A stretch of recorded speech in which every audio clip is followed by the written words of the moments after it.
नमस्कार, सगरमाथा टेलिभिजनको प्रस्तुति एसटिभी च्याटमा यहाँलाई स्वागत छ। म सुनिल दहाल। यतिखेर एमसीसी यो मुद्दा निकै पेचिलो बनेको छ। यसै मुद्दाको कारण सत्ता गठबन्धन के हुन्छ भन्ने सवाल पनि निकै अघि बढेको छ।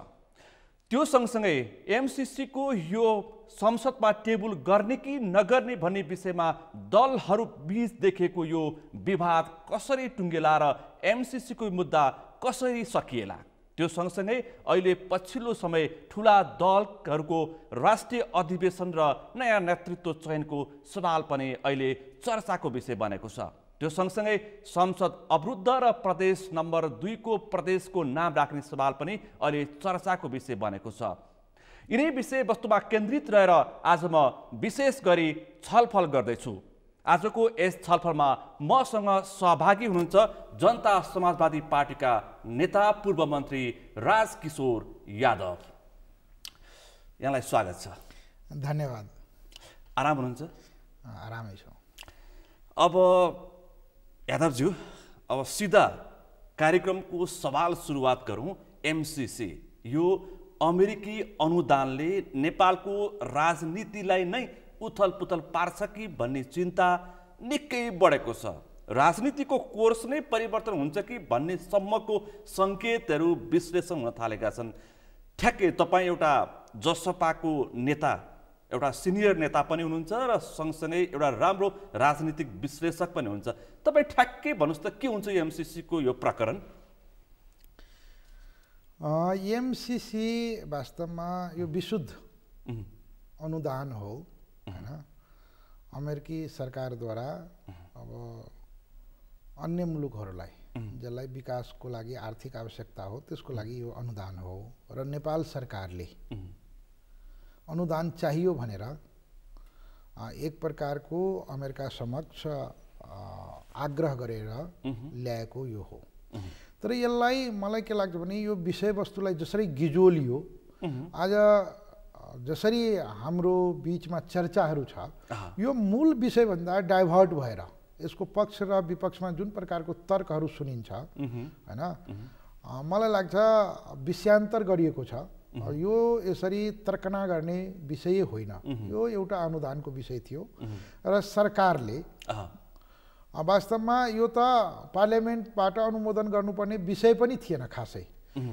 जति बेला सम्झौता हुँदै थियो, यदि त्यति बेला राम्रोसँग भनौँ न यो अनुदान लिने र दिने पक्षसँग अलिकति राम्रोसँग हामीले यसलाई डिल गर्न सकेको भए मलाई लाग्छ यो यहाँसम्म आउँदैन थियो। अब यहाँसम्म आइसकेपछि म यसलाई के निवेदन गरौँ भने जनताका जनप्रतिनिधि यो म यो मुलुक बनाउँछु, जनताको जीवन सुधारदेखि लिएर उसको सुरक्षासम्मको जिम्मेवारी लिएर आएको जनप्रतिनिधिहरूमाथि विश्वास गर्ने कि नगर्ने। अहिले जसरी पार्लियामेन्टभन्दा बाहिर जसरी डिबेटहरू भइरहेको छ र राजनीतिक पार्टीदेखि नेताहरू जसरी ध्रुवीकृत भएको छ, मलाई के लाग्छ भने विषयभन्दा पनि अलि बढी उत्तेजित, अलि तपाईँको यसलाई के भन्ने भने आफ्नो राजनीतिलाई कसरी स्वार्थ पूर्ति गर्ने, धेरैले बुझेर धेरैले नबुझेर यसमा जनताले धेरै बुझेका हुन् या नेताले जनतालाई बुझाउन नसकेको हो या नेताहरूले नै यो विषयलाई राजनीतिकरण गरेको? तपाईलाई ठ्याक्कै के लाग्छ? नेताहरूले यसलाई राजनीतिकरण गरेको हो र धेरै नेताले बुझेर धेरैले नबुझेर पनि, धेरै नेताले बुझेर र धेरै नेताले नबुझेर पनि जनतामा गलत सूचना प्रवाह गरेर, हैन, आफ्नो स्वार्थ सिद्धिको लागि यसलाई उपयोगको विषय बनाछ, भ्याङ बनाछ। तपाईँ किनभने यसलाई धेरै टाढा जानै पर्दैन। 6 महिनाको मात्रै नेताहरूले बोलेको बाइट निकाल्नुहोस्, सत्तामा हुँदा के बोल्यो र बाहिर हुँदा के बोल्यो। अर्को कुरा, एमसीसी सुरु भएदेखि अहिलेसम्म मलाई लाग्छ अहिले हामी जुन राजनीति दलहरू अहिले नेतृत्व गर्दैछौँ प्रमुख रूपमा ती सबै पार्टी र ती सबै नेतृत्व कुनै न कुनै रूपमा यो एमसीसँग जोडिएको हो।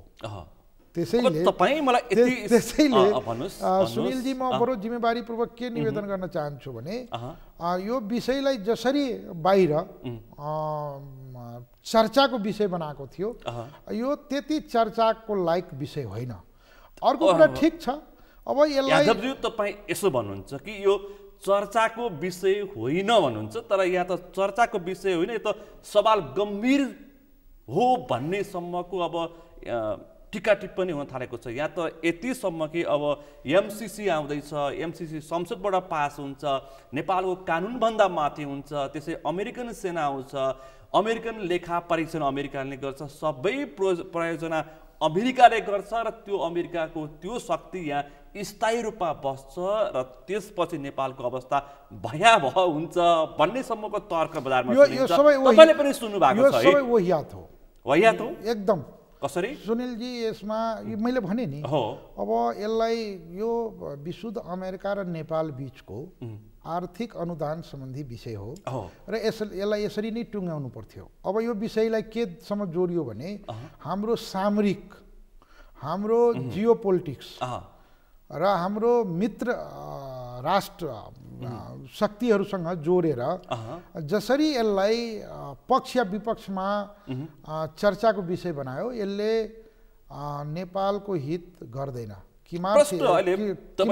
नेपालको हित गर्दैन। त्यसैले यसले तपाईँको कस्तो हो भने हामी कहीँ न कहीँ अब अहिले म जुन देख्छु हाम्रो बौद्धिक जमातदेखि लिएर नेताहरू पनि नेपालको हितभन्दा पनि हामी कहीँ न कहीँ अरूभन्दा गाइडेड, अरूको लागि अरूबाट परिचालित चाहिँ त्यो देखिन्छ। त्यसैले यो विषय मैले भने नि कहिलेकाहीँ सामान्य विषयलाई पनि तपाईँ धेरै चर्चा गरिदिनु भयो भने त्यहाँ मान्छेले के हो शङ्काको दृष्टिले देख्छ। अर्को कुरा यहाँ अमेरिकन सेना आउँछ, अमेरिकाले नेपाललाई निल्छ, यो गर्छ त्यो गर्छ, योभन्दा वाहियात नेपाल र चाइना बीचको सम्बन्ध, नेपाल र चाइना बीचको सम्बन्ध बिग्रिन्छ, चाइनाका नेपालमा रहेको आयोजनाहरू बाहिरिन्छन्, भारतको दृष्टिकोण परिवर्तन हुन्छ, यतिखेर भारत पर्खर हेरेको अवस्थामा छ लगायतका सवालहरू उठेका छन्। अगाडि बढेको छ कि चिन्ताको विषय बनिसकेको छ। दुर्भाग्य या बडो विडम्बना के हो भने नि हामी अति गम्भीर, अति संवेदनशील विषयहरूलाई पनि एकदम सतही ढङ्गले विश्लेषण गर्छौँ। नेपालको भू राजनीति बडो संवेदनशील र महत्त्वपूर्ण ठाउँमा हामी छौँ। त्यसैले यो विषयलाई अति संवेदनशील ढङ्गबाट मलाई लाग्छ उठान गर्नुपर्ने र यसलाई एउटा निष्कर्षमा लानुपर्ने हो। त्यसैले त्यो संवेदनशीलता, त्यो जिम्मेवारी हाम्रो नेतृत्वमा भनौँ देखिएन। मैले भने नि यो विषयलाई जसरी गिजोलेको छ आज यसको पक्षमा पनि। अर्को कुरा नेतृत्व के देखियो भने नि भित्र एउटा कुरा गर्ने, बाहिर अर्को कुरा गर्ने।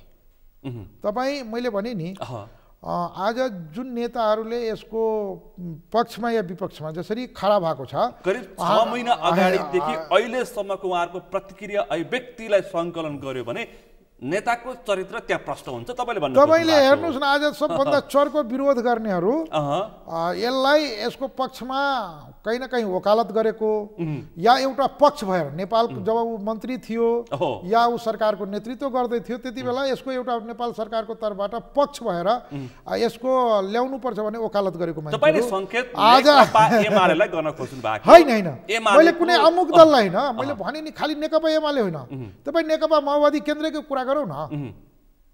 तपाईँको यो त जसरी सुरु भएको छ एमसीसी, बाबुरामजी प्रधानमन्त्री भएको समयदेखि आजसम्म कुनै एउटा पार्टी त त्यो आज प्रमुख पार्टीहरू नेपाली काङ्ग्रेस, नेकपा एमाले, नेकपा माओवादी केन्द्र र हामीहरू पनि भनौँ न, यी सबै शक्तिहरू न हो। त्यसैले योसँग कुनै न कुनै रूपमा सबै नेता या सबै दल जोडिएको विषय हो। तपाईँ ठ्याक्कै सवाल अर्को ठाउँमा पनि उठाउनु भयो। डाक्टर बाबुराम भट्टराईको नेतृत्वको कालमा अलिक बढी यो प्रक्रिया अगाडि होइन, बढेको होइन। थियो अथवा सुरुवात त्यहाँबाट भएको थियो। अहिले उहाँ माओवादी छोडेर अहिले जसपाको सिनियर वरिष्ठ नेता एउटा अध्यक्ष पनि हुनुहुन्छ। अब डाक्टर बाबुराम भट्टराई कुनै पनि हालतमा एमसीसी पास गर्नुपर्छ भनेर उहाँ अड्डी कसेर बस्नु भएको छ। उहाँ त संसदमा टेबल गरेर होस् पास गरेर होस् जसरी पनि एमसीसी पास गर्नुपर्छ, अनुदान अथवा यो सहयोग ल्याउनुपर्छ भन्दै हुनुहुन्छ।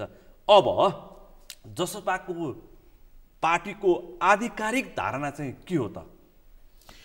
अब यस्तो छ सुनिलजी, म कुनै व्यक्ति या कुनै नेता या कुनै अमुक दल भन्दा पनि म तपाईँको अब हाम्रो राजनीति प्रणाली या हाम्रो नेतृत्वको क्षमता हामी कहाँ छौँ भनेर एकचोटि आत्मसमीक्षा गर्नुपर्ने आवश्यकता जस्तो लाग्छ मलाई। अब मेरो खास गरी कुरो के हो भने हैन तपाईले आज मेरो भन्न पाउनु न, जनता समाजवादी पार्टीको धारणा तपाईँ राख्नुपर्छ किनकि नेपाली जनता सिनियर नेता हो। जनता समाजवादी पार्टीको नेता त हुँदै हो, म जनताको जनप्रतिनिधिको नाताले यो पार्लियामेन्टभित्र एउटा सांसदको भूमिकामा पनि छु र त्योभन्दा पहिले म एउटा जिम्मेवार नागरिक पनि हो। पक्कै पनि कुरा बुझ्नु होइन, मेरो आफ्ना बुझाइहरू छ, आफ्ना मतहरू छ, आफ्ना विचारहरू छ। त्यसैले म बरु जिम्मेवारीपूर्वक के निवेदन गर्न चाहन्छु भने जहाँसम्म जनता समाजवादी पार्टीको कुरा हो एमसीसीको बारेमा पार्टीले नै अहिले नै औपचारिक निर्णय गरेर यो धारणा बाहिर ल्याएको छैन,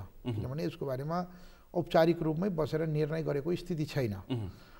तथापि अहिले विषय के हो मैले भने नि, यसलाई दुई कोणबाट हेरौँ न। कुनै एउटा अमुक पार्टी भन्दा पनि कुनै पनि विषय यो मुलुकको राजनीतिक सामाजिक आर्थिक जिम्मेवारी यो मुलुकलाई कस्तो बनाउने, आर्थिक रूपलाई कसरी सम्पन्न बनाउने, सामाजिक रूपमा कसरी सुन्दर बनाउने हैन र सांस्कृतिक रूपमा कसरी समृद्ध बनाउने, त्यो जिम्मेवारी तपाईँ आफ्ना मतहरू, आफ्ना विश्वासहरू, आफ्ना प्रतिनिधि मार्फत तपाईँ दिनुभएको छ। त्यसैले सम्पूर्ण 3 करोड नेपाली जनताको प्रतिनिधित्व यो पार्लियामेन्टमा बस्ने 265 जनाले गर्दैछ नि, गर्छ कि गर्दैन? त्यो तपाईँको यो हाम्रो यो चुनावको जुन प्रक्रिया छ या निर्वाचन प्रणाली जुन छ त्यो मार्फत के हो भने हामीहरू आवधिक निर्वाचन मार्फत आफ्ना विश्वासहरू, यो नेताले मेरो लागि राम्रो गर्छ है, यो नेताले यो मेरो देशको लागि राम्रो गर्छ है भनेर हामी आफ्नो मत दिएर पठाएका हुन्छौँ। पक्कै पनि त्यसैले तपाईँले आफ्ना जनप्रतिनिधिहरूलाई यति डिस्क्रेडिट, यति अविश्वास किन गर्नुहुन्छ? किनभने म आज के गर्छु, के गर्दैनौ, मेरा काम कारबाहीहरू के रहे, त्यो देशका हितमा रहे कि रहेन, समाजको हितमा रहे कि रहेन, या मैले हिजो चुनावमा जाँदै गर्दा गरेका कबुलनामाहरू मैले त्यो अनुकूल काम गरेँ कि गरेन भनेर मलाई फेरि तपाईको यदि सबै कुरा ठिकठाक रह्यो भने 1 साल पछि जब चुनाव हुन्छ त्यति बेला जनताको बीचमा जानुपर्ने हुन्छ। त्यसैले नेताको प्रत्येक 5 वर्षमा तपाईको अग्नि परीक्षा हुन्छ।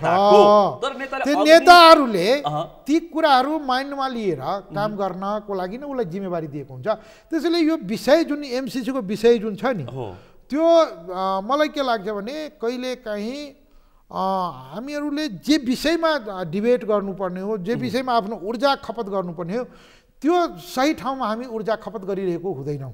त्यसैले एमसीसी अहिले अब एक शब्दमा भन्नुपर्दा जसपाको औपचारिक निर्णय भइसकेको छैन।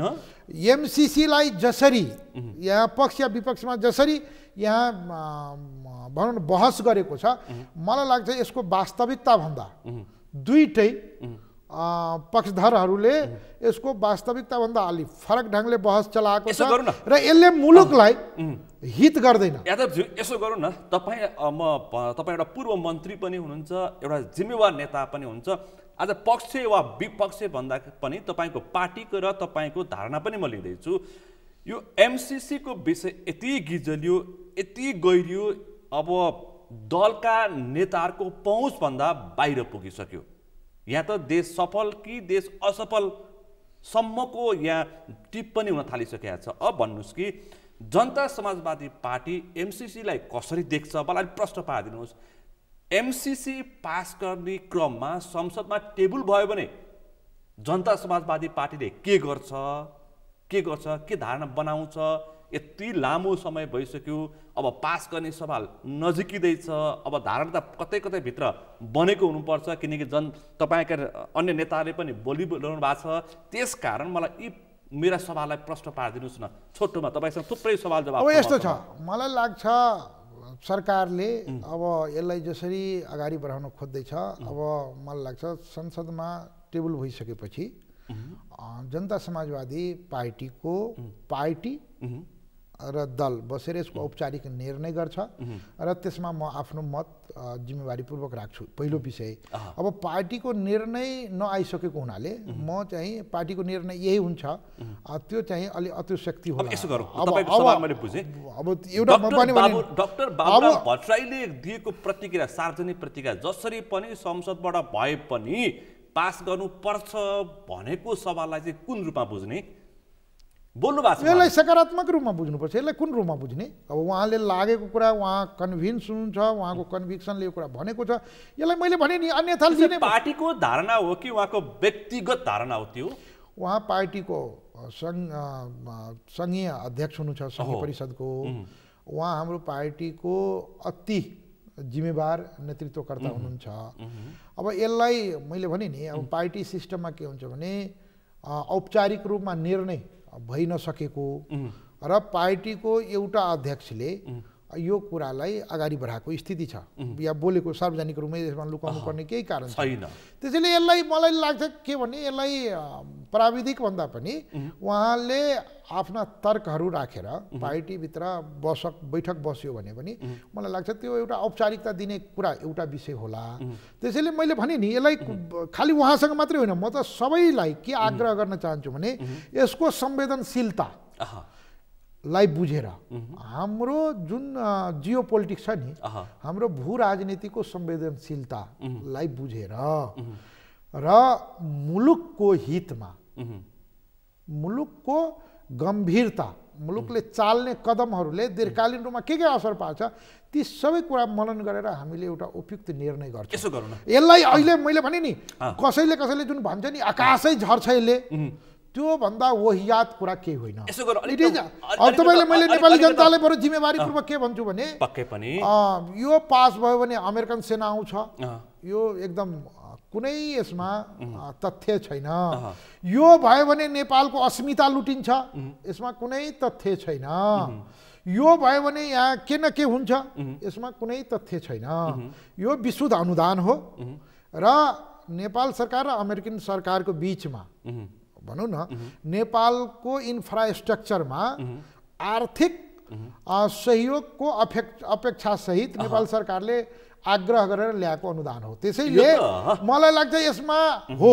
अब यसमा दुईटा कुरा हो, यसमा परियोजना थियो, अहिले त राजनीतिक परियोजना बनाइएको, आफूले बन्यो। त्यही त। अब यसमा कुरो के हो भने कहिलेकाहीँ अब समय, परिस्थिति र सन्दर्भ, यो तीनटालाई मिलाउनु पर्छ। तपाईँले कहिलेकाहीँ राम्रो इन्टेन्सनले पनि, कहिलेकाहीँ हुन्छ नि, राम्रो इन्टेन्सनले पनि यदि त्यो समाज या त्यो सन्दर्भ मिलिरहेको छैन भने तपाईँले गरेको कुरा उल्टा पर्छ। अब यसको लागि मलाई लाग्छ जिम्मेवार राजनीतिक दलहरूको बिचमा कहीँ न कहीँ एउटा अन्डरस्ट्यान्डिङ हुनुपर्छ।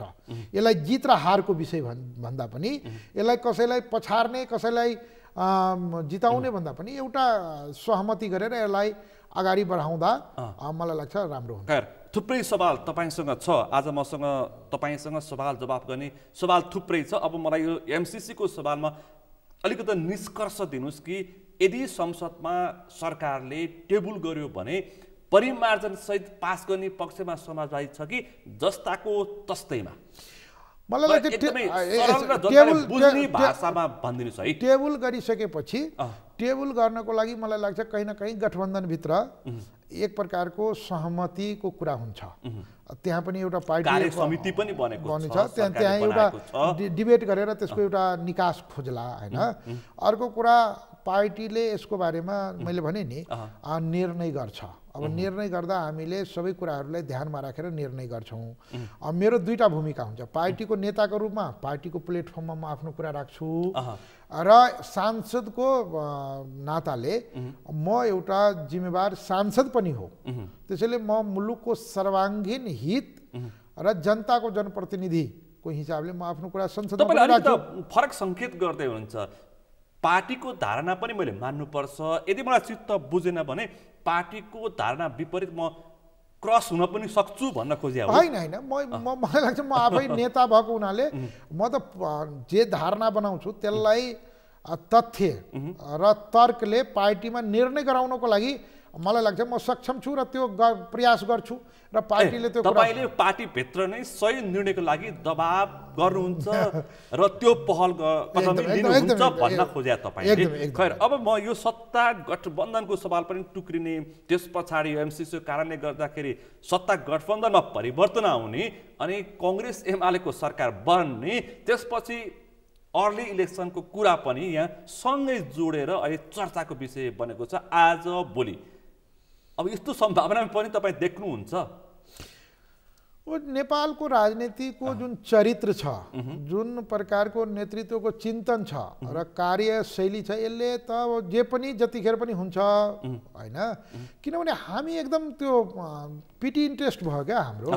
कहिले पनि मुलुक कसरी बनाउने, मुलुकको सर्वाङ्गीन हित लाई ध्यानमा राखेर हामीले आफ्ना रणनीतिहरू तयार गर्दैनौँ। हाम्रो तत्काल हाम्रो स्वार्थ कसरी पूर्ति हुन्छ त्यसलाई ध्यानमा राखेर हामी सबै कुराहरू काम कारबाहीहरू गर्छौँ। जसका कारण के हुन्छ भने हामी एउटाबाट उम्किन खोज्छौँ, अर्कोमा फस्छौँ। अहिले तपाईँ हेर्ने भने नेपालको राजनीति घनचक्करमा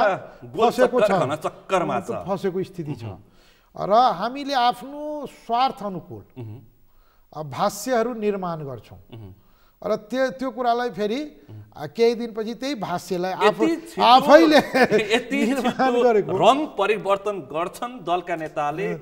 छेपाहरूले रङ परिवर्तन गरेको भन्दा डरलाग्दो तरिकाले रङ परिवर्तन गर्छन्। यो हाम्रो संस्कार बनिसकेको छ।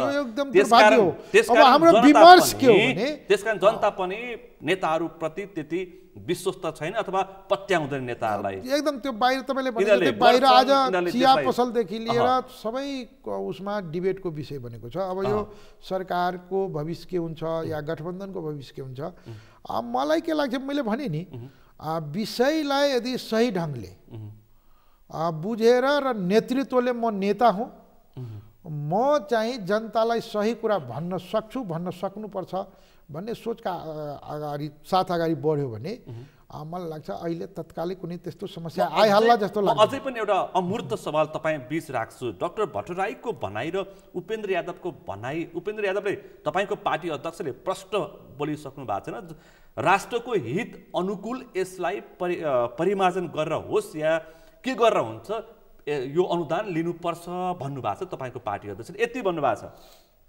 तपाईँ यसमा धेरै यस्तो छ कि मलाई के लाग्छ, बाहिर जसरी अब मिडियामा त केही न केही खुराक पनि चाहियो तपाईँ मान्छेलाई। हाम्रो पार्टीमा दुईटै बोल्नु भएको छ, एकदम सँगसँगै उपेन्द्र यादवले जे बोल्नु भएको छ त्यही बोलाइले तपाईँको बीच सवालको रूपमा प्रस्तुत गरेको मात्रै हो।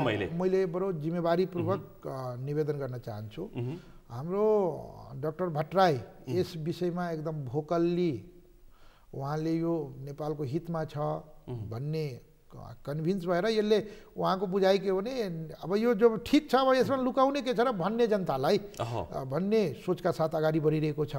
अब हाम्रो पार्टीको कार्यकारी अध्यक्ष हाम्रो मान्य उपेन्द्रजी पार्टीको निर्णय नभएको हुनाले मात्रै नबोलेको हो, उहाँले निर्णय गराउनुहुन्छ अनि त्यो विषय बोल्नुहुन्छ।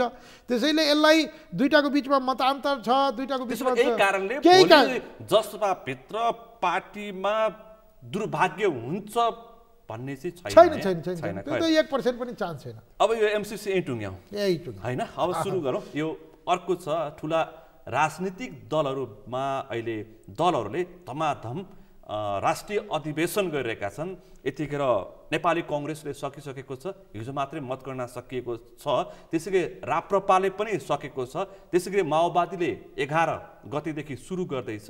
तपाईँहरूको चाहिँ समय आइसकेको छैन होइन। अब यो अहिले पछिल्लो ठुला दलका राष्ट्रिय अधिवेशनहरूले एउटा नयाँ सङ्केत गर्यो क्या। अहिले सबैलाई नेतृत्व र हस्तान्तरणको कुरा जुन बजारमा चलेको थियो, जनताको अपेक्षा थियो, कतै कतै त्यो अनुकूल आयो। अब जनता यी पुराना नेता अनि त्यसै पुरातन शैलीका नेता, यथास्थितिवादीका नेता अनि समय अनुकूलका सान्दर्भिकता नभएका नेतालाई अब बाहिरिनुपर्छ, बाहिर पठाउनुपर्छ भन्ने मनस्थितिमा पुगेका हुन्। के हुन्छ यो, तपाईँलाई के लागिरहेछ?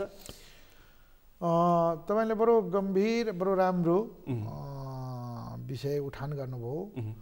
अब अहिले त एउटा देशमा राजनीतिक पार्टीहरू महाधिवेशनमै भएको छ हैन। नेकपा एमाले, राप्रपादेखि काङ्ग्रेससम्म महाधिवेशन सम्पन्न गरेको छ। मलाई लाग्छ 1-2 दिनपछि माओवादी केन्द्रको राष्ट्रिय सम्मेलन हुँदैछ। यो मलाई लाग्छ यसले पार्टीहरूको नेतृत्व चयनदेखि लिएर पार्टीहरूले आगामी कार्यदिशा के लिने त्यसको बारेमा अब जुन प्रकारको छलफलहरू, बहसहरू जसरी आएको छ, म 2टा कुरा भन्छु। समग्रतामा महाधिवेशन, खास गरी राप्रपा को महाधिवेशनले एउटा पुस्तान्तरको हैन एउटा मेसेज दियो पक्कै पनि, र एक प्रकारको नेपाली राजनीति क्षितिजमा हैन एक प्रकारको उत्साह पर्द वातावरण बनायो। जबकि राप्रपालाई अर्कै ढङ्गले मान्छेले हेर्थ्यो। तर जसरी एउटा त निर्वाचन माध्यमबाट कुनै कसैले सिलेक्सन गरेको होइन कि हैन, इलेक्सनबाट जसरी नेतृत्व आयो र एउटा पुरानो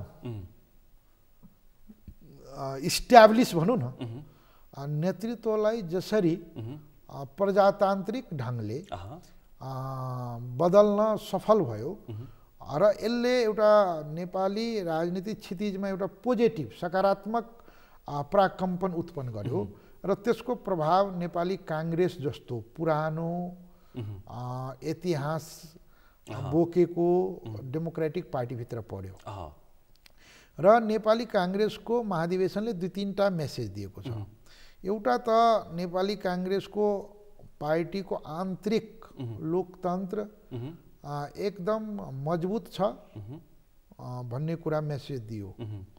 र लोकतन्त्र परिष्कृत हुँदै गयो भने जे पनि सम्भव छ।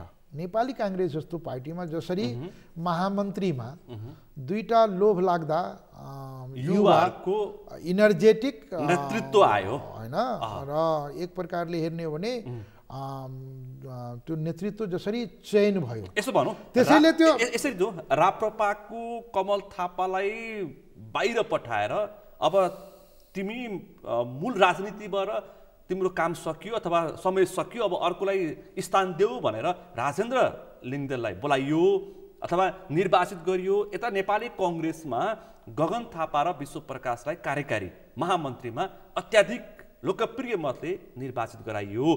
यहाँ सँगसँगै अहिले नेकपा माओवादी केन्द्रभित्र पनि जनार्दन शर्मा र वर्षमान पुनलाई महासचिवको नेतृत्वमा ल्याउनको लागि पहल देखिएको छ। भनेपछि अब यो पुरानो यथास्थितिवादी अनि पुरातन सोच भएका यी नेताहरूलाई दबाब पर्दै गएको यसरी बुझ्दा हुन्छ होइन। यसलाई मैले त्यसरी त एकैचोटि नेतृत्वलाई तोहिन गर्ने होइन, नेतृत्वलाई तपाईँको त्यो इस्ट्याब्लिस नेतृत्वलाई एकैचोटि यो पुरातनवादी भयो भन्ने भन्दा अलि अन्याय हुन्छ। विषय के हो भने मैले भनेको हाम्रो समाज कता गइरहेको छ, यो रिफ्लेक्सन हो समाजको, हाम्रो चिन्तनको, हाम्रो पोलिटिकल सोसियल एस्पिरेसनको कुरा बुझ्नु होइन। त्यो चाहिँ राजेन्द्र लिङ्गदेनको निर्वाचित हुनु र गगन विश्वप्रकाश लगायत सहमहामन्त्रीमा जसरी युथहरू आयो र त्यो मात्रै होइन, त्यसले तपाईँको अर्को मेसेज के दियो भने जसरी मान्छेले कुनै नेताको ऊ समातेर मात्रै नेता बन्न सकिन्छ, त्यसलाई नेपाली काङ्ग्रेसको महाधिवेशनले तोड्यो क्या। विश्वप्रकाशको सिलेक्सन आफैमा बडो रहर लाग्दो बडो राम्रो पक्ष हो क्या त्यो। तपाईको त्यो जुन गुटबाट उसले नोमिनेसन गरेको थियो त्यो गुटको सभापतिको मत 350 आउनु र महामन्त्रीमा त्यो चाहिँ झन्डै 2000 मत ल्याएर विजय हुनु।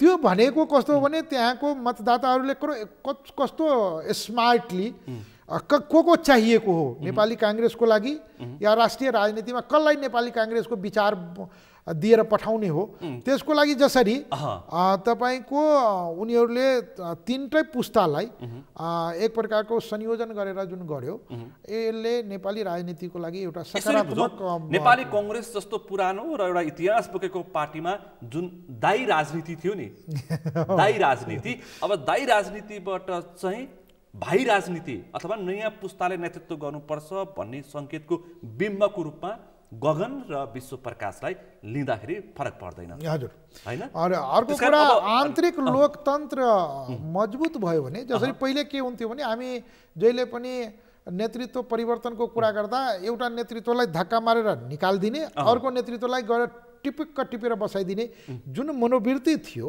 हामीले बहस गर्दा विमर्श गर्दा या छलफल गर्दा यसरी गर्थ्यौं।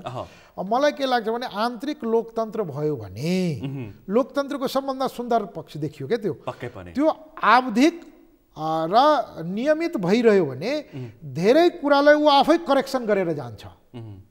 मलाई लाग्छ यदि नेपाली कांग्रेस पार्टी नहुँदो हो त गगन र विश्व प्रकाश जस्तो मान्छे त्यहाँ महामन्त्रीमा कल्पना पनि गर्न सक्दैन थियो किनभने त्यहाँ यदि चुनाव नभइदिएको भए हैन यो त अहिले युवा हो हामी पुरानाहरू अहिले धेरै छौं भन्ने जुन प्रकारको लिडरशिपको एउटा सुन्दरता पक्ष भन्दाखेरि कांग्रेसलाई हामी भन्न त पुरातनवादी अथवा यथास्थिति पार्टी भन्छौं तर कांग्रेसको नेतृत्व चयन प्रक्रिया चाहिँ अलि फरक छ। उले ओडादेखि केन्द्रसम्म नै नेतृत्व गर्छ अथवा निर्वाचन प्रक्रियाबाट नेता छान्दै ल्याउँछ।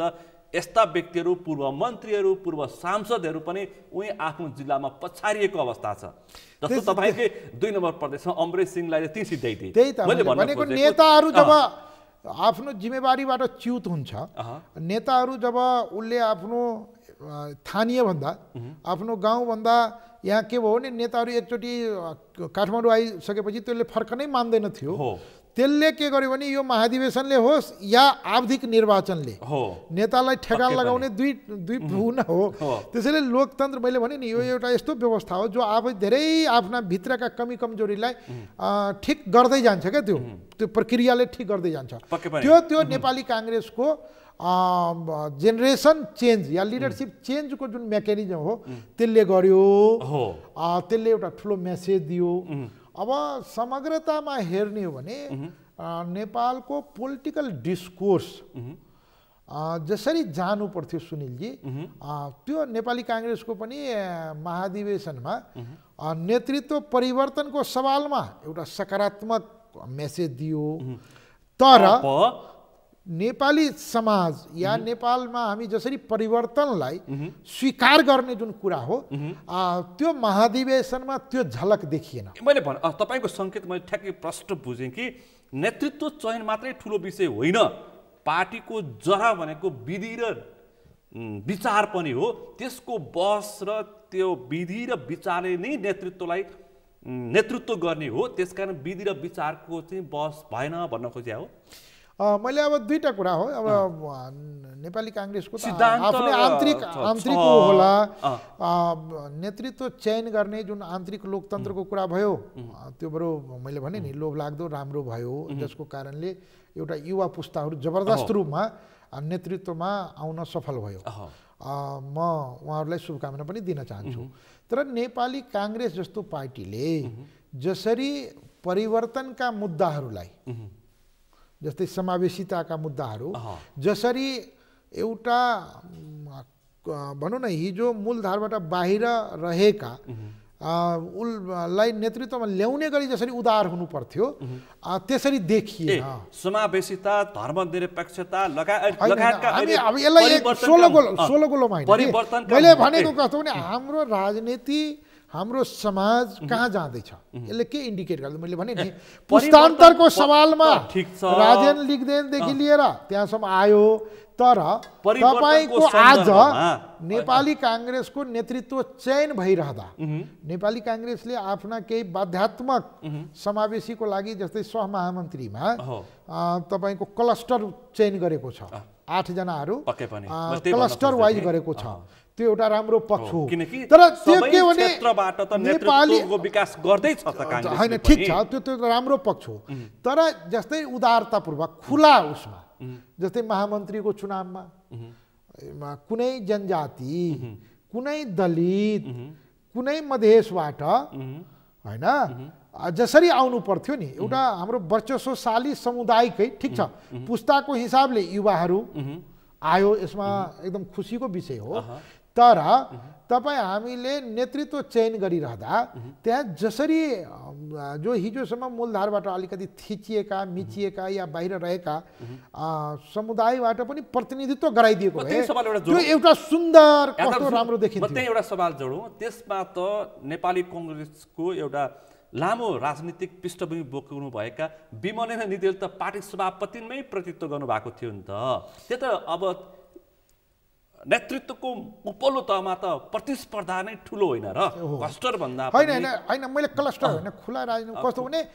यसले हामी अब खुला देश बनाउने हो भने प्रतिस्पर्धा गर्न सक्नु पर्ने क्षमता र हैसियत राख्नु पर्यो नेताले पनि मैले यसलाई नराम्रो भनेको होइन मैले भन्न खोजेको मैले कस्तो भने हाम्रो समाज जस्तै मैले आन्तरिक लोकतन्त्रको सवालमा नेपाली कांग्रेसको प्रशंसा योग्य कदम छ यसमा कुनै दुई मत होइन। अर्को कुरा उहाँले क्लस्टर वाइज जसरी अब विभिन्न समुदायबाट नेतृत्व विकास गर्दै ल्याउने एउटा सवाल हो तर नेपाली कांग्रेस जस्तो पुरानो पार्टीमा लोकतान्त्रिक पार्टीमा महाधिवेशन भइरहँदा जस्तै केन्द्रीय सदस्य भनौँ न मधेसीहरू मधेसी कोटामा गएर लड्नुपर्ने जुन बाध्यात्मक स्थिति छ दलितहरू दलित कोटामा गएर लड्नुपर्ने जुन बाध्यात्मक स्थिति छ हामी नेपाल बनाउन हामीले नेपाली समाजलाई कति उदार बनाउने भन्ने सवालमा 2 जना दलितहरू खुला क्लस्टरमा आएर निर्वाचित भइदिएको भए त्यो अति सुन्दर हुन्थ्यो त्यति भन्न मात्रै।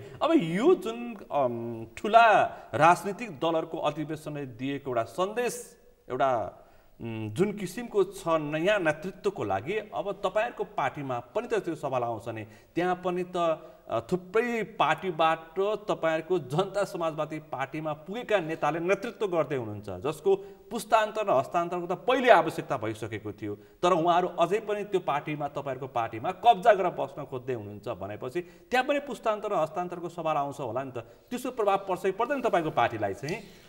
निश्चित रूपमा मैले भने नि एउटा यो त नेसनल डिस्कोर्स अहिले मैले राप्रपादेखि त राप्रपाको निर्वाचनले नेपाली कांग्रेस जस्तो पार्टीलाई पनि तपाईको प्रभावित गर्छ भने र आज तपाईको पुरै नेपालको युवा पुस्तामा चाहे त्यो राजनीति गर्ने होस् या अरू पेशामा होस् सबैलाई एक प्रकारको सोच्न बाध्य पारेको छ होल डिस्कोर्सलाई नै प्रभावित गरेको छ क्या।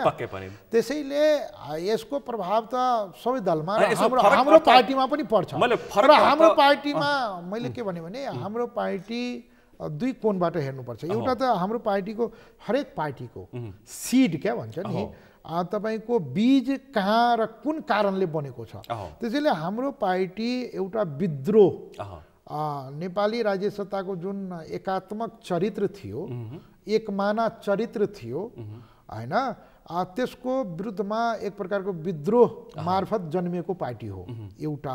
त्यसैले हामी विभिन्न आरोह अवरोहहरू पार गर्दै आन्दोलनहरूका चरणहरू पार गर्दै यो स्थितिमा आएको छौँ। अर्को के हो भने विभिन्न पार्टीहरू एकता एकीकरण हुँदै अहिले सगोल रूपमा जनता समाजवादी पार्टी बनेको हो र यसलाई अब एउटा पोलिटिकल फोर्सको रूपमा पार्टीको रूपमा तपाईको व्यवस्थित गर्नको लागि तपाईले भने जस्तै त्यो अरूभन्दा पनि हाम्रो आन्तरिक विषय व्यवस्थापन गर्नको लागि पनि हामी महाधिवेशनमा जानुपर्ने हुन्छ। त्यसैले मलाई लाग्छ यही 2 महिनाभित्र विधान अधिवेशन गर्छौँ हामी र त्यो विधान अधिवेशनले हाम्रो रणनीतिक र कार्यनीतिक हाम्रा सैद्धान्तिक वैचारिक र राजनीतिक सवालहरूलाई समाधान गर्छ। हाम्रा रणनीतिक र कार्यनीतिक लाइनहरूलाई क्लियर गर्छ र त्यसपछि सङ्गठनको सङ्गठनात्मक सैद्धान्तिक आधारलाई तय गर्छ र त्यसपछि हामी महाधिवेशनमा होमिन्छौँ। पक्कै पनि तपाईँले यति मिठो सवाल यहाँ जोड्नुभयो कि यतिखेर जनता समाजवादी पार्टीमा नेताहरू विशेष गरी कम्युनिस्ट पृष्ठभूमिका बढी छन्, त्यो सँगसँगै अब कङ्ग्रेस पृष्ठभूमिका पनि छन्, त्यसै गरी राप्रपा पृष्ठभूमिका पनि छन्। सबै पृष्ठभूमिको एउटा सङ्गोल फुलबारी बनेको छ, त्यसलाई फुलबारी भन्दा पनि हुन्छ, त्यसरी त्यो पार्टी बनेको छ जसपा होइन। भर्खरै अब हुन त पार्टी टुक्रिएको अवस्था छ, मन्त्र ठाकुरले अर्को एउटा पार्टी नेतृत्व गर्नुभएको छ, त्यो आफ्नो ठाउँमा छ। तर तपाईँहरूको पार्टीमा चाहिँ सबै पृष्ठभूमिका नेताहरू हुनुहुन्छ। अब त्यो पृष्ठभूमिमा बसेका नेताहरूले अब यसरी अहिले हामीले विश्लेषण चर्चा गरे जस्तो पुस्तान्तरण हस्तान्तरण गर्न आँट गर्छन्, त्यो किसिमको स्वीकार्यता उनीहरूलाई हुन्छ, एउटा सवाल भयो। अर्को सवाल चाहिँ मेरो के छ भने तपाईँले विधि र विचारको पनि बहस हुन्छ हाम्रो भन्नुभएको छ। ठ्याक्कै तपाईँहरूको पार्टीलाई चाहिँ कुन विधि र कुन विचारको पार्टी हो भन्न पनि नसक्ने अवस्थामा छ भन्ने पनि विश्लेषण गरिन्छ। त्यो त अब यस्तो छ, अब अहिले कस्तो भने नेपालको सबै अवयवहरू, हाम्रो नेपाली समाजको चिन्तन या हाम्रो नेपाली राज्य सत्ताको अवयवहरू एउटा वर्चस्वशाली समुदायको अधीनस्थ भएको हुनाले उसले के भन्दा आफूभन्दा फरक मत राख्नेहरूलाई जहिले पनि कसरी डिफेम गर्न सकिन्छ त्यसको अस्तित्व नस्वीकार्ने क्या। त्यसैले हामी बारम्बार यस्ता मुद्दाहरू यस्ता आरोपहरू खेप्नु परेको छ, त्यो चाहिँ हाम्रो लागि अभ्यस्त भइसकेको छ, त्यो सामान्य विषय हो। अब रहेको हाम्रो पार्टीको जुन सवाल छ, अब तपाईँले भने जस्तै बरु एउटा राम्रो पनि हो र सुन्दा बरु मिठै लाग्छ, लामो समय कम्युनिस्ट आन्दोलन या कम्युनिस्ट आन्दोलनलाई उठानदेखि लिएर निर्माणसम्म गरेका नेतृत्वहरू डाक्टर बाबुराम भट्टराई, अशोक राई, मानव उपेन्द्र यादव, बुझ्नु भएन, अथवा महेन्द्र राय यादव, त्यसैले अब उहाँहरू आजको परिवर्तित जुन सन्दर्भ छ पक्कै पनि यसबाट हामीले बुझ्नुपर्ने सिक्नुपर्ने कुरो के हो भने हिजोसम्म उहाँहरूले नेपालको राजनीति प्रणाली या नेपालमा जुन प्रकारको राजनीति भइरहेको थियो त्यति बेला उहाँहरू आफ्ना जवानीका ऊर्जाशील समयहरू तपाईको एउटा आन्दोलन मार्फत या कम्युनिस्ट आन्दोलन मार्फत उहाँहरूले लगानी गर्नुभयो र राजनीति परिवर्तनलाई यहाँसम्म ल्याउनु भयो। उहाँहरूले त्यो अगाडि बढ्दै गर्दा उहाँहरूलाई के लाग्यो भने अब चाहिँ नेपाल बनाउने हो भने, नेपाललाई समृद्धितर्फ लाने हो भने या नेपालको राजनीतिलाई शुद्धिकरण गरेर नेपाली जनता को अनुकूल बनाउने हो भने यो कम्युनिस्ट आन्दोलन मार्फत हुँदैन भन्ने बुझाइका साथ उहाँहरूले चटक्क त्यो आन्दोलनलाई छोड्नुभयो र परिवर्तित सन्दर्भमा उहाँहरूले नयाँ विचारको संश्लेषण गर्दै हैन नेपाली समाजको वस्तुपरक विश्लेषण को आधारमा उहाँहरूले नयाँ विचारलाई संश्लेषण गर्नुभयो र यहाँ आउनुभयो। त्यसैले यो कस्तो भने हामी विभिन्न अनुभवहरू बटुल्दै सङ्घाल्दै हिजो बनेको हो। त्यसैले यो पार्टी आजको जुन आवश्यकताहरू छ नेपाली समाजको जुन पोलिटिकल है यसमा गौर गर्नुहोस्, पोलिटिकल सोसियल र इकोनोमिकल जुन एस्पिरेसनहरू छ, चाहे त्यो समाजको हिसाबमा, चाहे त्यो पुस्ताको हिसाबमा, चाहे परिवर्तित समय र सन्दर्भको हिसाबमा हामी एकदम लेटेस्ट मैले भने नि आज एकदम हामीले अब चाहिँ एउटा हिजोको लागि जसरी पञ्चायती व्यवस्था विरुद्धमा लड्नको लागि नेपाली काङ्ग्रेसको अतुलनीय योगदान छ, उहाँहरूले त्यसमा उहाँहरूको कन्ट्रिब्युसन भयो, गर्नु पनि भयो। त्यो पञ्चायती व्यवस्था विरुद्धमा लड्नको लागि हिजो कम्युनिस्टहरू सक्यो। अब देश बनाउने सवालमा उहाँहरूको जुन स्कुलिङ छ, जुन बुझाइ छ, त्यसले नै अगाडि बढ्न सक्दैन भन्ने बुझाइका साथ कूटनीतिक जवाफ दिइरहनु भएको छ। अब यो सबैतिरबाट उछिटिएका नेताहरूको सङ्ग्रह भन्दा पनि भन्ने पनि गरिन्छ, सबै पार्टीबाट उछिटिएका अथवा त्यो पार्टीमा नेतृत्व ठिक ठाउँमा पाउन नसकेका व्यक्तिहरू पनि त्यहाँ पुगेका छन् पनि भनिन्छ। सबैको सवालमा त्यो देखिएको छ। अब मलाई कसरी त्यसलाई त अब दुवै कोणबाट यसको व्याख्या गरौँ। अब यसो हेर्दाखेरि अहिले पछिल्लो समय फेरि राजनीतिक एउटा कोर्स अर्कोतर्फ जान्छ पनि भनिँदैछ। जनता समाजवादी पार्टी र नेकपा माओवादी केन्द्र बीचको एकीकरणको प्रयास पनि भइरहेछ भनेर चर्चा सुनिन्छ। प्रचण्डले त सार्वजनिक कार्यक्रममा उपेन्द्रलाई आउनुहोस् भनेर आह्वान पनि गरिसक्नु भएको छ। त्यो सम्भावना छ? मलाई लाग्छ यो हामीहरूलाई पनि धेरैले सोध्छ। अहिले म तत्कालै त्यो सम्भावना देख्दिनँ, एकै शब्दमा भन्नुपर्दा। तर राजनीति हो। मैले भने नि यही सवाल तपाईँले 10 साल अगाडि कसैलाई बाबुरामजीले माओवादी छोड्नुहुन्छ, माओवादी उहाँले आफैले निर्माण गरेको पार्टी छोडेर नयाँ धारमा जानुहुन्छ भने सोद्धा मलाई लाग्छ त्यो सवाल त्यति बेलाको लागि तत्काल विश्वास गर्दैन थिए, असान्दर्भिक र त्यो एकदम त्यो अनौठो लाग्थ्यो होला। राजनीतिमा सम्भावना छ। त्यसैले कम्युनिस्ट आन्दोलनहरू र पछिल्ला हाम्रो प्रचण्डजीको अभिव्यक्तिहरू जुन प्रकारको आइरहेको छ, उहाँको भित्र उहाँको हाउभाव, उहाँ आफै असन्तुष्ट भनौँ न, कहीँ न कहीँ त्यो ताल त्यो मिलिरहेको छैन कि भन्ने। त्यसैले अब उहाँ त फेरि क्रमभङ्ग गर्ने नेता हो, एकदम परिवर्तित अवस्थामा निर्णय लिन सक्ने नेता हो।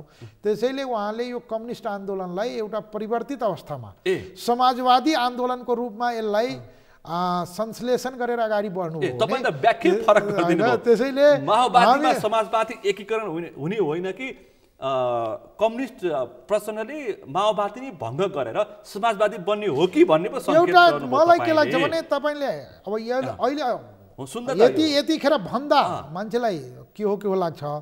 तर म अब के देख्छु भने अब निकट भविष्यमा तपाईको एउटा समाजवादी आन्दोलन को रूपमा एउटा ध्रुवीकरण हुने प्रबल सम्भावना छ। विभिन्न पार्टीहरूभित्र अलिकति प्रोग्रेसिभ सोच भएका मान्छेहरू अब कुनै पार्टीमा जानु या विलय गर्नुभन्दा पनि एउटा त्यो सम्भावनाको म देख्छु। त्यसैले समाजवादी पनि परिवर्तन हुने, माओवादी पनि परिवर्तन भएर अर्को शक्ति बन्न सक्छ भन्ने संकेत तपाईले गर्न खोज्नु भएको। त्यो यदि अब अहिले नै मैले भने नि अहिले नै त पहिले त आफ्नै पार्टी सम्हाल्नु पर्यो। माओवादी केन्द्रले अहिले आफ्नै राष्ट्रिय सम्मेलन मार्फत नेतृत्वदेखि लिएर उहाँले रणनीतिक र कार्यनीतिक लाइनहरू के लिने हो त्यो हेर्न बाँकी नै छ हैन। अहिलेको हाम्रो परिवर्तित नेपाली समाजलाई उहाँहरूले कसरी विश्लेषण गर्ने हो र त्यसलाई कसरी अगाडि बढाउने हो भन्ने कार्यदिशा सहित आउँला, त्यो विश्वास गरौँ। तथापि अब हामीलाई आफै जुन पार्टीहरू एकीकरण गरेर भनौँ न, विभिन्न पार्टीहरू एकता एकीकरण मार्फत पहिले त जनता समाजवादी पार्टीलाई नै सङ्गठित गर्नु छ। यो पनि भर्खर टुक्रेको अवस्था छ हैन। त्यसैले अहिले त्यो अलिकति सम्भावना कम छ, तर तत्कालै छैन भन्ने पनि छैन। तत्कालै म त्यो कुनै देख्दिनँ। तर जनता समाजवादी पार्टीले जुन लक्ष्यका साथ जसरी अगाडि बढ्दैछ, भोलिको दिनमा यसले एउटा ठुलो यस्तो मैले अहिले भनिसकेँ। दुईटा यसभित्र पनि धेरै कम्युनिस्ट पृष्ठभूमिका मानिसहरू छन्, सम्भावना नकार्न सकिँदैन। यो महन्त ठाकुरको पार्टीसँग चाहिँ तपाईँहरूको एकीकरण सम्भावना छैन है अहिले? अहिले तत्कालै त त्यो किनभने छुटिएको गएको छ। तर मैले भने नि सम्भावना र त्यहाँ त अब नेपालको राजनीति हो, निर्वाचनसम्म पुग्दाखेरि जे पनि हुन्छ हैन। उहाँ त्यो साथीहरू अहिले नै अब जुन प्रकारको असन्तुष्टिहरू आउन सक्यो, हाम्रो त आग्रह छ अब विषय हाम्रो लागि देश, हाम्रो लागि समाज, जनतालाई केन्द्रबिन्दुमा राखेर मुलुकलाई एउटा मजबुत ठुलो पार्टी चाहिएको छ। त्यसैले अहिले यो व्यक्तित्वको टकराव हो क्या। लोकसभा कुनै वैचारिक रूपमै एकदम फरक भएर गएको होइन। त्यसैले त्यो आउन सक्ने सम्भावना छ। जसपा र लोकसभामा वैचारिक भिन्नता छैन, जस मात्र त्यो भनेको नेतृत्वको टकराव हो। हजुर। अब चुनावको पनि अब वैशाखमा स्थानीय तहको निर्वाचनको लगभग अब तयारी हुँदैछ। कांग्रेस अथवा यो गठबन्धन चुनावसम्म तालमेलसम्मको लागि भनेर भनिँदैछ। त्यो सम्भावना अलिक कम देखिँदैछ कांग्रेससँगको चाहिँ। अब यो कांग्रेसभन्दा बाहेक इतरको माओवादी, समाजवादी, जनता समाजवादी बीचको चुनावी तालमेलको सम्भावना छ स्थानीय तहदेखि सङ्घ प्रदेशसम्म? निश्चित रूपमा यो अब तपाईँको सबै कुरा नियमित प्रक्रियाबाट गयो भने तपाईँले भने जस्तै नि अब नेपालको एउटा पोलिटिकल डिस्कोर्स जसरी अहिले बहसमा छ, एउटा त तपाईँको यो सरकार अब अर्को चुनावसम्म जाने स्थिति भयो भने स्थानीय चुनाव गराउँछ हैन, त्यसपछि हाम्रो संघ र प्रदेशको चुनाव हुन्छ। अब अहिले महाधिवेशन सबै पार्टीको महाधिवेशन सकेपछि चुनावमै देश गएको छ। निर्वाचन आयोगले पनि जुन प्रकारको भनौँ न तयारीका साथ एउटा मिति सरकारलाई यो मितिमा गरायो भने हामी सक्छौँ भन्ने जुन प्रकारको सिफारिस गरेको यसरी भन्दैछु न, सम्भावना छ कि छैन? सम्भावना छ नि, भइरहेछ, प्रयास भइरहेछ। हजुर। अब अर्को सवाल, अलि पछिल्लो समय तपाईँको पार्टी अध्यक्ष यादवज्यूले के भन्दै हुन्छ भने नागरिकता नभएका व्यक्तिलाई पनि मतदानको प्रक्रियामा सहभागी गराउनुपर्छ भनेर बोल्दै आउनु भएको छ। अब यो भयो भने त नागरिकता नभएका व्यक्तिहरूले मतदान कसरी गर्ने? यो चाहिँ अलिक असुहाउँदो भएन? यो के भन्न खोज्नु भएको तपाईँको पार्टी अध्यक्ष? होइन, हामीले आफ्नो यस्तो छ, कुनै पनि समाज या राज्यको लागि कानुनहरू बनाउँदा हामीले निर्णय लिँदा त्यहाँको विशिष्ट परिस्थितिलाई ध्यानमा राख्नुपर्ने हुन्छ। सुनिलजी, अब यहाँ विषय के हो भने लाखौँ मान्छेहरू हाम्रो भनौँ न कानुन पास नहुँदा, म आफै राज्य व्यवस्था समितिमा छु, हामी त्यो समितिबाट नागरिकताको लागि नागरिकता विधेयक हाउसमा पठाइसकेर एकचोटि टेबल पनि भइसकेको, फेरि सरकारले फिर्ता लियो कि अध्यादेश मार्फत तपाईँको एउटा संसदमा विचाराधीन छ त्यो अवस्था। अहिले तपाईको पार्टी अध्यक्षले ठ्याक्कै भन्न खोजेको त्यो नागरिकता नभएका वारिपारि सबैलाई मतदान पाउनुपर्छ भन्ने यो एकदम गलत मनोविज्ञान हो। वारिपारि हुन जो चाहिँ बोनाफाइड नेपाली छ, जो चाहिँ नेपाली नागरिक हो र नागरिकता पाउनको लागि इलिजिबल हो, योग्य छ, तर प्राविधिक कारणले पाएको छैन भन्ने त्यस्ता मान्छेहरू नागरिकता नभएकै कारणले, त्यो त राज्यको कमजोरी हो, त्यो त सरकार जस्तै तपाईको म यो पाउन हकदार छु, मलाई यहाँ अंश लाग्छ, म इलिजिबल छु, इलिजिबल हुँदै राज्यको कुनै कमी कमजोरीले गर्दा या सरकारको ढिलाइ सुस्तीले गर्दा नागरिकता पाएको छैन भने त्यस्ता मान्छेहरू भोटिङ राइटबाट वञ्चित हुनु हुँदैन, मतदानबाट वञ्चित गर्नु पर्दैन, नत्र अन्याय हुन्छ भन्ने सोचका साथ उहाँले त्यो कुरा भन्नुभएको हो। मैले तपाईँको पार्टी अध्यक्ष उपेन्द्र यादवको त्यो भनाइपछि सामाजिक सञ्जालमा पोस्ट भएको त्यो समाचार हेरेपछि त्यहाँ तलको एउटा कमेन्ट हेरेको थिएँ, यो भनेको अङ्गीकृत नागरिकताधारी हाबी हुने र वंशजको नागरिकताधारीहरू अल्पमतमा पार्ने षड्यन्त्र हो पनि भन्ने किसिमको मैले त्यहाँ तल तपाईँ सामाजिक सञ्जालको मैले भने नि त्यहाँ पनि व्यक्तिको राय हो नि त, त्यो पनि होइन, मानिसभन्दा बाहिरको होइन। त्यो तपाईँको सामाजिक सञ्जालको ट्रेन्ड हेर्ने हो भने तपाईँले कस्तो हुन्छ भने जहिले पनि एउटा त्यो त वर्चस्वशाली समुदायले आफ्नो न्यारेटिभलाई, आफ्नो भाष्यलाई इस्ट्याब्लिस गराउन खोज्छ। मैले भने नि उहाँले जसरी बोल्नुभयो, अब धेरैले त यसको बारेमा थाहै नपाइकन कमेन्ट गर्नुभयो। हाम्रो चिन्तन कसरी विकास भयो भने नि म अब हाम्रो यो होइन म एकदम यसमा दुईमा रहेका राजनीति गर्ने त्यही समुदायभित्रकै मानिसहरूले कमेन्ट गरेको छ क्या, त्यसलाई चाहिँ कुन रूपमा? सुनिलजी, यसलाई यस्तो छ, मैले भने नि धेरैले बुझेर धेरैले नबुझेर हाम्रा धेरै विमर्शहरू हामी नेपालीहरू किन धनी हुन सकेनौँ, हाम्रो नेपाल किन समृद्ध हुन सकेन, हामी किन पछाडि पर्यौँ भन्ने यदि विमर्श खोतल्दै जाँदा हाम्रा जसरी समाज निर्माणको विज्ञान, हाम्रा जसरी पूर्व सत्ताधारीहरूले या शासकहरूले हामीलाई जसरी बुझाइयो नि, जुन न्यारेटिभ हामीलाई बोकाइयो, जो चाहिँ विकासको अवरोधक भयो, त्यसैले अब यसलाई म धेरै अहिले त समय छैन, यसलाई यसरी हो, जो मतदाता उसलाई बनाउने, जो चाहिँ नागरिकता लिनको लागि इलिजिबल छ,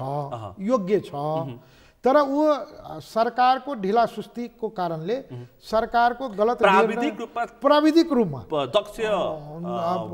दक्ष भएका तर प्राविधिक रूपमा नपाएका त्यस्तालाई मात्रै हो।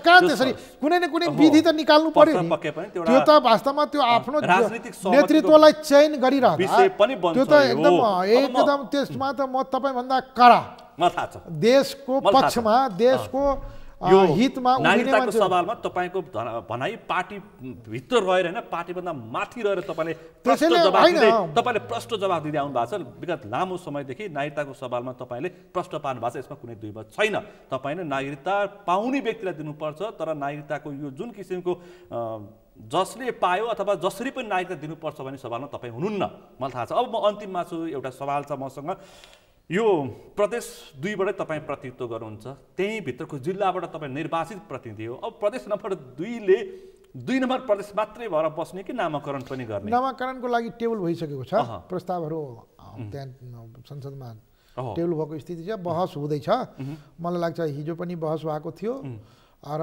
अब छिटै यही 2-3 दिन भित्रमा र यो हप्ता भित्र तपाईहरु जनक जानकी जनकपुर मिथिला मलाई लाग्छ हाम्रो पार्टीले त्यो प्रदेशको नाम मध्य प्रदेश त्यसमा माओवादी समाजवादी र त्यस सँगसँगै जसपा लोसपा सबै तयार छन् एक प्रकारको सबै सहमति यसमा मैले एउटा सवाल है मेरो चित्तको मेरो आफ्नो भनाइ यसमा चाहिँ मिथिला प्रदेश राख्दाखेरि कस्तो हुन्थ्यो होला हैन त्यो त अब प्रतिनिधित्वको सवाल हैन त्यहाँको सबै विषयलाई यो भनेको अब मधेस राख्दा तपाईको सबैलाई समेट्न सकिन्छ भन्ने बोधाइका साथ एक प्रकारको त्यो आन्दोलनलाई पनि सम्बोधन हुन्छ भन्ने हो। अर्को कुरा तपाईको मिथिला भनेको अब पछिल्लो कालखण्डमा जस्तै वीरगञ्जको मान्छेहरू आफूलाई जनकपुर र वीरगञ्जको लडाई पनि त्यहाँ छ राजनीतिक त्यसैले त्यो सामाजिक अन्तर्विरोधहरूलाई मिथिला त्यसकारण रहन सकेन जनकपुर पनि त्यसकारण रहन सकेन मिथिला